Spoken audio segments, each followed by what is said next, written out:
नमस्कार, मैं हूं आपके साथ सुहानी बहुगुना। आप देख रहे हैं पल्स 24 न्यूज। उत्तराखंड में नगर निगम निकाय चुनाव को लेकर सरगर्मियां तेज हो गई है। ऐसा अनुमान लगाया जा रहा है कि ये चुनाव दिसंबर के आखिरी में और जनवरी की शुरुआती में संपन्न कराए जाएंगे। निकाय में आरक्षण कहां होंगे और कैसे होंगे, इसकी घोषणा कुछ दिनों में की जाएगी। लेकिन फिलहाल आपको दिखाते हैं कि जनता की इस पूरे चुनाव को लेकर क्या राय है। वो नगर निगम में जब से आया ना, बाकी सुविधाएं काफी मिली। जैसे मतलब लाइट बनी तो है लेकिन लाइट जलती नहीं है। कंटेनर ने किसी के पन्नी सड़क पे फेंक दी, क्योंकि पूरी बरसात बिना लाइट है। नहीं है साफ सफाई साइड है नहीं इतना चौक पे। बैल गाय भैंस जितने भी हैं वो सब वही खा रहे हैं, पुन्नियां जितनी भी हैं प्रॉपर नहीं है। कचरा प्रबंधन प्रॉपर नहीं है। सही सफाई होगी तो वोट भी होगा। कूड़ा उठाने की सुविधाएं नहीं होती है प्रॉपरली, लाइटिंग की नहीं होती है सुविधा, और कई बार ज्यादा गड्ढे हैं, वो तो कोई कार्रवाई नहीं है, देख के चले जाते हैं। देखो सारी नाली। नमस्कार, मैं हूं अजय दत्त और आप देख रहे हैं पल्स 24 न्यूज़ की खास पेशकश पहल जनसंवाद से।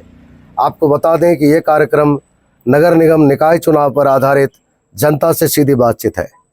आप हमें देख सकते हैं जियो एयर फाइबर, जियो एयर स्पेस, जियो टीवी के चैनल नंबर 1051 पर, 1051 पर और जियो न्यूज़ के चैनल नंबर 113 पर। चलिए रुक करते हैं कार्यक्रम की ओर। पहल जनसंवाद से के तहत मैं आप मैडम से पूछना चाहता हूं और ये जानना चाह रहा हूं कि ये क्षेत्र सारा नगर निगम में आ गया है। नगर निगम में आने से क्या बदलाव हुआ और आप नगर निगम से या जनप्रतिनिधियों से क्या उम्मीद रखती है मैडम? सर हमारा जो वो नगर निगम में जब से आया ना, बाकी सुविधाएं काफी मिली। जैसे रोड का था, हमें रोड की बहुत वो थी, लेकिन रोड भी बनाई, लाइटें बनाई, लेकिन अब वो ठीक नहीं हो रही। मतलब लाइट बनी तो है लेकिन लाइट जलती नहीं है। क्योंकि पूरी बरसात बिना लाइट है। हमारी रोड पे तो बिना उसका ही राजा पोल लगी हुई है लेकिन पोल में बत्तियां जलती नहीं है। बत्तियां नहीं जलती है। इसका है, जैसे उसका है, कूड़े का है। हमारी मैम स्वाति डोभाल है, तो उन्होंने काफी कोशिश कर, लेकिन जनता उनका साथ नहीं है। क्योंकि जनता ही, इसको मैं जनता को दोष दूंगी, क्योंकि वो क्या करती है, कहीं पे भी गंदगी, कहीं पे भी कूड़ा डालती है, जबकि उनकी पूरा प्रयास है उनका। ये नहीं है कि नहीं करते हो, लेकिन वो क्या करती है, जनता की कहीं भी कूड़ा डाल देती है। उस चीज का बड़ा दुख होता है। मतलब कूड़ा प्रबंधन से संतुष्ट नहीं है, गंदगी बनी रहती है। इसके लिए आप क्या कहना चाहेंगे चैनल के माध्यम से? ये तो मैं जनता को ही बोलना चाहूंगी सर, क्योंकि जनता, ये तो हमें भी जागरूक होना पड़ेगा ना। देखो, जब नगर निगम में आया तो कुछ तो हमें भी ध्यान देना पड़े। हम हर चीज किसी पे थोप नहीं सकते ना, कुछ चीजें हमें भी वो करनी होंगी ना। ये और बाकी यातायात की सुविधा के बारे में क्या कहेंगे? यातायात तो ठीक ही है सर। ये हमें पानी की समस्या थी, तो पानी तो अब परिपूर्ण है, पानी से हम संतुष्ट हैं, लाइट से भी संतुष्ट हैं। पहले बहुत लाइट जाती थी, लेकिन अब हम बिजली पानी जो है उस चीज से संतुष्ट है। लाइट आदि से आप संतुष्ट है, बिजली पानी आदि से संतुष्ट है। कचरा प्रबंधन के बारे में आपका कहना है कि कचरा प्रबंधन प्रॉपर नहीं है, नहीं। समय से कचरे का उठान नहीं होता। नहीं, गाड़ियाँ नहीं आती। गाड़ियाँ तो आती है तो कभी दूसरे दिन, कभी डेली आ जाती है, कभी दूसरे दिन, कभी सुबह। कितने पैसे लेते हैं लोग? 100 रुपए महीना। 100 रुपए महीना लेते हैं। नगर निगम का निकाय चुनाव होना है जी सर, जिसकी तैयारी चल रही है। जी सर, सारे जनप्रतिनिधि अपने टाल ठोक रहे हैं। बिल्कुल ठोक रहे हैं। और अभी आपको पता होना चाहिए कि नगर निगम होने के बाद बहुत सारे वार्ड बढ़ाए गए, बहुत सारे और भी क्षेत्र को नगर निगम में लिया गया। तो नगर निगम में आने के बाद किस तरह की संतुष्टि है और आप क्या कहना चाहते हैं? संतुष्टि सर ये है कि साफ सफाई तो है नहीं यहाँ पे। आप यहीं पे थोड़ा सा आगे, जहाँ पे महाराणा प्रताप चौक है, उसके आगे इतना कूड़ा रहता है, रात भर कूड़ा। अभी भी जाएंगे आप, वहाँ पे कूड़ा मिलेगा। अगर एक आप वहाँ का भी अभी जाएंगे उस साइड, तो एक वीडियो उधर की भी देखिएगा। नहीं है साफ सफाई साइड है नहीं इतना चौक पे, बहुत ज्यादा है। गायें हैं वहाँ पे, और बैल गाय भैंस जितने भी हैं वो सब वही खा रहे हैं, पुन्नियां जितनी भी हैं, बीमार पड़ी रहती हैं। कभी तो कूड़े की उठान नहीं होती, आप ऐसा कह रहे हैं? हाँ, कूड़े की उठान समय पे नहीं है, पड़ा रहता है कूड़ा वहाँ पे, पड़ा ही रहता है। अभी भी होगा तो पड़ा ही रहेगा वहाँ पे। कचरा प्रबंधन प्रॉपर नहीं है। कचरा प्रबंधन प्रॉपर नहीं है साइड। और आप क्या कहना चाहेंगे, इसमें कैसा सुझाव देना चाहेंगे?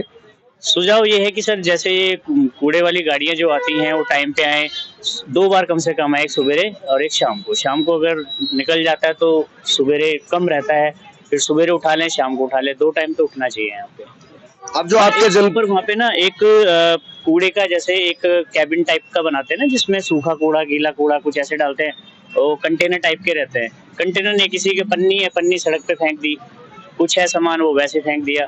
पर अगर प्रॉपर एक कंटेनर टाइप का वहाँ पे रख दें तो हाँ ये हो जाएगा कि उस कंटेनर के अंदर कूड़ा रहेगा तो सड़क पे नहीं पड़ा रहेगा, ये हो सकता अब जो जनप्रतिनिधि आने वाले हैं है। जी और अभी अभी अपने ताल ठोकेंगे, बिल्कुल बिल्कुल। तो आप लोग जनप्रतिनिधियों से क्या उम्मीद रखते हैं सर? सर हम तो साफ सफाई की पहले उम्मीद रखेंगे कि साफ सफाई रहे, समय समय पे यहाँ पे कूड़े वाले आए, यहाँ पे कूड़ा ले जाएं, पर अभी कुछ है नहीं। अब उनको भी हम यही कहेंगे कि भाई अगर है तो यहाँ कम से कम वहाँ पे साफ सफाई ज्यादा चाहिए, उस साइड बहुत ही आप ज्यादा। ये कह रहे हैं कि चुनाव इस बार सफाई के मुद्दे पे रहने वाली है? सफाई के मुद्दे पे बिल्कुल रहने वाली है सर, सफाई होगी तो वोट भी होगा। बहुत बहुत धन्यवाद आपका चैनल से बात करने के लिए। आपका शुभ नाम क्या है वैसे? मेरे सूर्य प्रकाश भट्ट है सर। बात है कि अब निकाय चुनाव होना है और बहुत जल्दी इसके डेट भी डिक्लेयर हो जाएंगे। अभी 5 साल हमारे जनप्रतिनिधि रहे हैं, तो अब मैं ये जानना चाहता हूँ कि अब जो आप लोग चुनाव में अपने जनप्रतिनिधि को चुनेंगे तो इसमें क्या मुद्दा रहने वाली है, क्या विशेष करके आप लोग चाहते हैं जनप्रतिनिधि से? सबसे पहले तो हम यही चाहते हैं ना कि मतलब जो अगर हम समस्या किसी चीज को लेके जाएं तो हमें मतलब वो सुने, कि बैठे कि हमारी समस्याओं को सुनकर उन पे मतलब निर्णय ले कि हमें क्या करना, हमारी समस्याओं को सुलझाएं। और दूसरा है कि मतलब हमारे समाज में जो इतना लड़कियों के साथ जो हो रहा है, कम से कम उसे अपने क्षेत्र के अंतर्गत सुरक्षित करने की कोशिश करें उसे। महिला सुरक्षा को लेकर आप कहना चाह रहे हैं? हाँ जी, हाँ जी, महिला सुरक्षा को। किस तरह की दिक्कत होती है मैडम?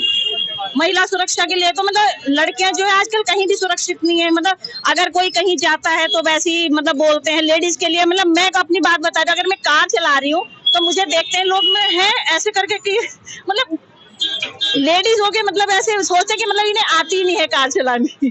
मतलब बहुत ये तो इस तरह की जो मानसिकता बनी हुई है, इससे उभरने की जरूरत है। हाँ बिल्कुल। और दूसरी बात क्या है कि मैं ये भी जानना चाहता हूँ, क्योंकि विषय हम चुनाव को लेकर कर रहे हैं और हमने ये कार्यक्रम शुरू किया है जनसंवाद से, तो मैं ये जानना चाहता हूँ कि आप लोग कचरा प्रबंधन को लेकर के कितने संतुष्ट हैं? हम लोग कचरा प्रबंधन को लेकर बिल्कुल भी संतुष्ट नहीं है। हम लोग चाहते हैं जो हमारे जो खास तौर से ये निकाय के जो खड़े होंगे मेंबर्स वगैरह, वो इन सब पे विशेषकर ध्यान दें। और मेन मुद्दा तो मुझे सबसे ज्यादा ये लगता है कि उनके जो वार्ड्स हैं, वार्ड में एक तो कूड़ा उठाने की सुविधाएं नहीं होती है प्रॉपरली, लाइटिंग की नहीं होती है सुविधा, और कई बार जनप्रतिनिधि से मिलने जाओ तो वो अवॉइड करते हैं और बोलते हैं हो जाएगा, जो आज होना है उसको कल पे टालते हैं। उनकी टालने की जो टेंडेंसी चल रही है उससे हम लोग बिल्कुल भी संतुष्ट नहीं है। तो ये लाइटें तो सारी मुझे दिखाई पड़ती है, पोलों में लगी हुई है। पोलों में लगी हुई लाइटें जरूर दिखाई पड़ती हैं, लेकिन अगर आप उनके वार्ड एरिया में जाएंगे तो कई बार क्या होता है, लाइटें नहीं जलती हैं। लाइटें अगर उसका कंप्लेंट पे कंप्लेंट करते हैं तो बोलते हैं आज हो जाएगा, कल हो जाएगा, तो वो टालने वाली बातें हो जाती है। मतलब लाइट तो लगी है, अगर एक बार खराब हो जाए, बस खराब हो गई तो नहीं, उसके बाद तो आपको खुद से कई बार एफर्ट लेंगे, उसके बाद भी उनकी कई सारी वो कहते हैं एक्सक्यूजेस रहते हैं कि मैम देख रहे हैं आज ये अभी ये समस्या है, वो मतलब वो खुद ही हमें इन्वॉल्व कर देते अपनी समस्याएं गिना के। तो ये प्रॉब्लम मेन लगती है मुझे। मैडम आप बताइए यातायात को लेकर आपका क्या कहना है? यातायात को लेकर मुझको ये है कि रास्ते में मतलब इतने ज्यादा गड्ढे हैं कि ट्रैफिक हर जगह जाम ही जाम है। जिससे ये इसमें क्या, ये जो ई रिक्शा आप देखते हैं चलते हुए, क्या इससे आपको लगता है इससे भी कोई यातायात बाधित हो रही है? ये बाधित तो हो रहा है, पर उनका तो रोजगार है ना, उनको तो चाहिए, उनका रोजगार तो आप नहीं छीन सकते। लेकिन नहीं, ये रोजगार तो नहीं छीन सकते, लेकिन तरीके से चल सकते हैं, लेकिन उनका रोजगार तो उन्हें भी चाहिए, क्योंकि रोजगार की तो वैसे ही इतनी कमी है। ये सारी नालियाँ ब्लॉक हमने एप्लीकेशन भी दी, डीएम साहब को भी दी है, वो तो कोई कार्रवाई नहीं, देख के चले जाते हैं। देखो सारी नाली, पूरे रास्ता इन्होंने नाली बंद कर दी है पूरी, ये आप देख सकते हैं, यहाँ पे सब बंद है, कोई एक्शन नहीं है। मतलब ये सड़क के किनारे की नालियाँ बंद कर दी गई है? सबने पाट दिए, अतिक्रमण कर रखा है, मैंने तो लिखित में भी दे रखा है, मेरे पास उसकी कॉपी भी पड़ी हुई है, कोई कार्रवाई नहीं हुई इसमें। आपके क्षेत्र के पार्षद कौन है? कपिल दर जी से आपने बात करी? सबको बात रखी मेरे एप्लीकेशन में, तो ये आयुक्त को भी लिखा है इसमें, उनको भी, नगर आयुक्त को कोई कार्रवाई नहीं हुई है। देखो आप दिखाओ पूरा सब ब्लॉकेज है, लोगों ने बिल्कुल बंद कर दिए नालियाँ। आपका शुभ नाम क्या है? अजय कुमार है। अजय कुमार जी? हाँ जी। आप अजय कुमार जी की वक्तव्य सुन पा रहे हैं, सफाई से बिल्कुल संतुष्ट नहीं है। और यह जिससे भी बात कर रहा हूँ अजय जी, मुझे ऐसा लगता है कि सबके सब सफाई से संतुष्ट नहीं है। मैं तो लिखित में दे रखे हैं, मेरे लिखित की कॉपी भी पड़ी हुई है, मैं आपको वो भी दिखा सकता हूँ। कोई कार्रवाई नहीं हुई इसमें। देखो आप देखो तो भैया देखो, हमारे संवाददाताओं ने वार्ड नंबर 65 और 66 में जनता की राय जानने की कोशिश की। देखिए ये ब्यूरो रिपोर्ट। नगर पालिका से तो हमें कोई सुविधा प्राप्त नहीं है। मेरे घर को क्रॉस करने के लिए लोग कीचड़ क्रॉस करके आते, क्योंकि ऊपर पानी का टैंक है और मैं इसमें मंत्री से लेके चीफ इंजीनियर तक सबको मिल लिया। लापरवाही के अलावा कुछ नहीं और विजन की कमी। इसका अंदाजा यहाँ मेयर्स को ही नहीं। जब नाली बंद हो जाती है, पत्थर वगैरह आते हैं ऊपर से, कभी आते ही नहीं, इधर को देखते नहीं है। नमस्कार दोस्तों, मैं Bhupendra Bhatt, pulse 24 news channel. आज हम लोग जो है पहल जनसंवाद से निकाय चुनाव और अन्य चुनाव को मद्देनजर रखते हुए पब्लिक का ओपिनियन लेने रायपुर के वार्ड नंबर 66 पर हम लोग उपस्थित है। तो आइए हम जानते हैं यहाँ पर जो जनता है, यहाँ पर रहने वाले लोगों को उनकी क्या राय है, उनको पिछले कार्यकाल में जो नगर पालिका चुनाव हुए उसके बाद जो पार्षद चुने गए या अन्य उनके कार्य से वो कितने सेटिस्फाइड हैं, जरा अपना विचार रखें। जी आपका शुभ नाम? मेरा नाम पिंकी राणा है। कि जी ये बताइए कि आप यहाँ कब से आए? हम तो अभी 1 साल हुआ है मकान बनाए हुए। अभी हम पहले रेंट पे थे, अभी हम 1 साल से यहाँ पे अपने घर पे हैं। तो यहाँ पर आपको किस तरीके की जो है आपको जो है सुविधाएं यहाँ पर अभी प्राप्त है नगर पालिका से? नगर पालिका से तो हमें कोई सुविधा प्राप्त नहीं है अभी तक। हमने एक लाइट लगाने के लिए बोला, अभी तक वो लाइट तक नहीं लगी। हमने खुद खरीद के लगवा रखी है अपने खंबे पे लाइट। ये जो लाइट के लिए जो है आपकी शिकायत लाइट के लिए है। अच्छा, दूसरा एक देहरादून को जो है स्मार्ट सिटी जो है वो 100 स्मार्ट सिटियों में देहरादून का नाम भी आपको मालूम होगा कि है। आपको क्या लगता है कि आप स्मार्ट सिटी में रह रहे हैं, ऐसा कुछ एहसास आपको होता है? नहीं, ऐसा कोई एहसास नहीं होता हमें। कारण क्या है बताएं? कारण क्या है? सुविधाएं ही नहीं है। किस तरीके की सुविधाएं जो आप चाहते हैं? सुविधाएं, रोड चाहिए, पानी चाहिए, लाइट चाहिए। ये सुविधाएं तो ज्यादा जरूरी है पहले। मेरे ख्याल से मैं समझता हूँ कि ये तो राजधानी और राजधानी का एक बहुत ही बहुचर्चित विधानसभा क्षेत्र भी है, वार्ड भी है। तो आप क्या मतलब उम्मीद करते हैं कि यहाँ पर आपको कैसी पार्षद चाहिए या कैसा कोई नेता हो जो आपकी बातें सुने और जो ये सुविधाएं जो आप बोल रहे हैं, है ना? हो सकता है क्योंकि अभी आप 1 साल रहे तो हो भी आपको शायद इन चीजों के बारे में ना पता हो। ये पता तो हमें है पर कोई सुनता ही नहीं है जल्दी से। यहाँ पे अभी तो 3, 4, 5 परिवार बन नहीं रहे अभी घर तो। लेकिन हमने कई बार बोला है, रोड के लिए बोला है, पानी के लिए बोला है, लाइट के लिए बोला है, लेकिन यहाँ पे कोई सुनता नहीं है। पल्स 24 न्यूज की तरफ से आज वार्ड नंबर 66 देहरादून विधानसभा क्षेत्र में हम एक बहुत ही कर्मठ हमारे नेता श्री सुभाष शर्मा जी के स्थान में पहुंचे। तो हम उनसे भी राय जानना चाहेंगे कि 5 वर्ष हो गए हैं नगर पालिका बने हुए, तो आप जो है सरकार के कार्यों से, नगर निगम के कार्यों से, मेयर साहब के कार्यों से जो है सेटिस्फाइड है इस क्षेत्र में? तो अपनी थोड़ी सी उसमें से मैं अपनी राय भेजिए। देखिए, जहाँ आप खड़े हैं ना अभी, ये मेरा दुर्भाग्य है कि मैं यहाँ से जिला पंचायत भी रहा हूँ और ये कीचड़ देखिए आप नीचे जहाँ आप खड़े हैं। मेरे घर को क्रॉस करने के लिए लोग कीचड़ क्रॉस करके आते, क्योंकि ऊपर पानी का टैंक है। यहाँ से 60 मीटर में जो दिख रहा है और वो पानी का टैंक ओवरफ्लो होता रहता है और मैं इसमें मंत्री से लेके चीफ इंजीनियर तक सबको मिल लिया।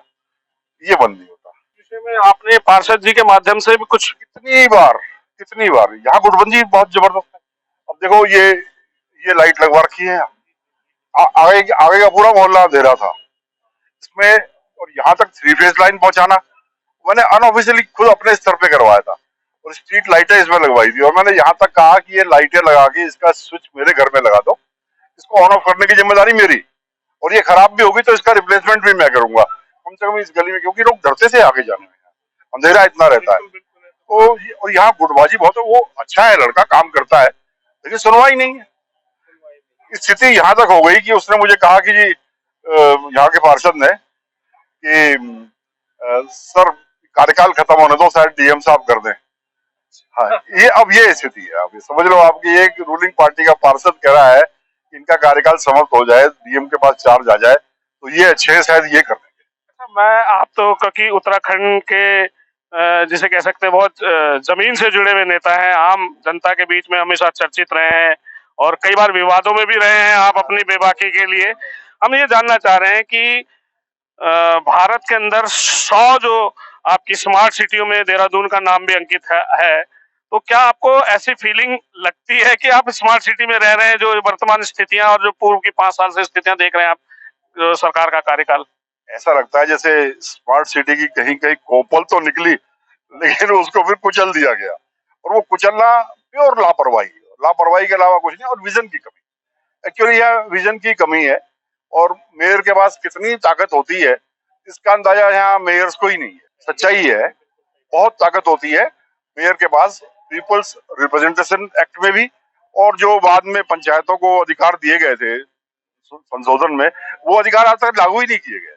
जी, यहाँ पर जैसे रायपुर क्षेत्र तो वैसे भी बड़ा बहुचर्चित वो रहा है। जब अमित शाह जी यहाँ पर स्वयं आए थे, जब विधानसभा क्षेत्र जो यहाँ के वर्तमान हमारे विधायक जी हैं, उनके कार्यों से भी जो है यहाँ पर क्षेत्र में काफी विकास दिखता भी है। लेकिन मैं ये चीज समझ नहीं पाया अभी तक, जो ये विधानसभा का जो 24 साल हम लोग स्थापना दिवस भी मना चुके हैं उत्तराखंड का, लेकिन आज तक विधानसभा स्थायी जो है अभी तक नहीं हुई। इसका क्या कारण है? इसका एक कारण है कि बिना विधानसभा बनाए जब बहुमत मिल रहा है तो क्या, क्रिकेट स्टेडियम भी बना दिया गया, सब कुछ हो गया, दिखाने दी जा चुकी, लोगों पे प्रतिबंध लगा दिए कि यहाँ नक्शे पास नहीं होंगे, रजिस्ट्रियां नहीं होंगी, और मीटिंगें एक साल में भी नहीं होती। तो क्या कारण है इसका? मतलब इच्छा शक्ति की कमी है। इच्छा शक्ति की कमी है, और सब कुछ सेंटर इतना पावरफुल है कि जब वो देखेंगे कि अब जरूरत है तो ये बोलने लगेंगे हाँ हाँ साहब बहुत जरूरत है, बन जाना चाहिए, बन जाना। जब तक वहां से नहीं इशारा होगा, इनकी किसी की हिम्मत नहीं बोलने की। आज इतना एकाधिकार हो गया राजनीति में लोगों का, पहले भी था लेकिन आज उससे कई गुना ज्यादा हो। ये राजनीति की बहुत बड़ी बुराई। ठीक है, पार्षद भी ठीक है, हमारा काम हो रहा है, ऐसी बात नहीं है। सफाई का भी काम चल रहा है आजकल, सफाई कर्मचारी सफाई आ रहे हैं, हाँ रोज आते हैं। अच्छा, बरसातों में जो यहाँ पर ये नाला बहुत ऊपर से आता बहता है, तब क्या दिक्कत रहती है? दिक्कत, नाली बंद हो जाती है, पत्थर वगैरह आते हैं ऊपर से, रोडे वगैरह, तो इसलिए नालियां बंद हो जाती है, तो रोड में पानी चलता है। अच्छा, और एक चीज ये पूछना चाहता हूँ कि यहाँ पर जो ये यहाँ देख रहे हैं कि इस रोड को, क्योंकि ये तो यहाँ पर एक मोहल्ला है और मोहल्ले की अपनी सड़क है, और यहाँ से हम देखते हैं कि यहाँ बहुत ट्रैफिक जो है बाईपास होता है, तो क्या ये इससे आपको दिक्कत परेशानी नहीं आती? नहीं, दिक्कत आती है सर, जाम लग जाता है। अगर ऊपर से वन वे है ना, ये जो ऊपर से गाड़ी आती है तो जाम लग जाता है यहाँ पर। इस विषय में आपने पार्षद जी से बात नहीं करी? नहीं, हमने तो कभी नहीं करी, पार्षद जी ने कभी आते ही नहीं इधर को, देखते नहीं है। अच्छा, पार्षद जी कभी इधर की तरफ? नाले में रोड बन रहा है और गलियों में टाइलें नहीं बिछ रही है, जहाँ टाइलें बिछनी चाहिए वहाँ बिछ ही नहीं रही है। ऐसे पानी की जगह में नीचे टाइलें बिछ रही है, पानी आएगा तो बह जाएंगी, वहाँ बिछाने का कोई फायदा तो है नहीं। वहाँ पर गलियों में टाइलें नहीं लग रही है। तो आपको ऐसा लगता है, आपको ये तो पता होगा कि देहरादून ये स्मार्ट सिटी में है देहरादून तो आप लगता है आपको कि आप स्मार्ट सिटी में रह रहे हैं? नहीं जी, हमें नहीं लगता है, हम तो गाँव में है। मतलब आज से जो 10 साल पहले रह रहे थे उससे कुछ फर्क लगा आपको? उससे क्या फर्क है सर, हम तो आज भी वहीं के वहीं है, और उस समय भी वहीं के वहीं थे। उस समय ये था कि ये नाला चलता था, बजरी थी, इस समय पक्का रोड बन गया। बस सड़कों से कोई दिक्कत नहीं? सड़कों से थोड़ी परेशानी है, थोड़ा सड़क यहाँ पर खराब है हमारी, बस बाकी तो कुछ नहीं। पानी थोड़ा हल्का, अब पानी ठीक हो गया, पहले बीच में काफी वो हो गया था खराब। कुल मिला के अगर हम आपसे कहें कि आप जो है यहाँ पर जो है अपने जो भी पूर्व के पार्षद रहे हैं, उनको आप कितने मार्क्स देंगे 10 में से? 10 में से 10 ही देंगे, हमारे तो सारे काम करते थे, खड़े हो जाते हैं। नाली के बहुत कम कार्य करेंगे। मैं भी बिल्कुल बाजार के पास ही रहता हूँ, लेकिन घर के आसपास में सफाई व्यवस्था हुआ नहीं। अच्छा, जो ये अभी देखा मोदी जी की तरफ से हमारा देहरादून उत्तराखंड के अंदर जो है, देहरादून से हमारा जो है स्मार्ट सिटी में नाम आया है, क्या आप बताएंगे कि आप उससे संतुष्ट हैं?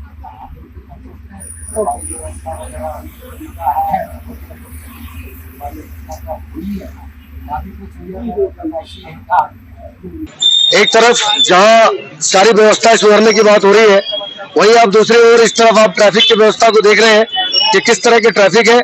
और आप ये भी देख पा रहे होंगे कि ये चौक है, चौराहा है, लेकिन इस ट्रैफिक प्रबंधन के तहत एक भी पुलिसकर्मी आपको इस चौराहे पर नजर नहीं आएंगे।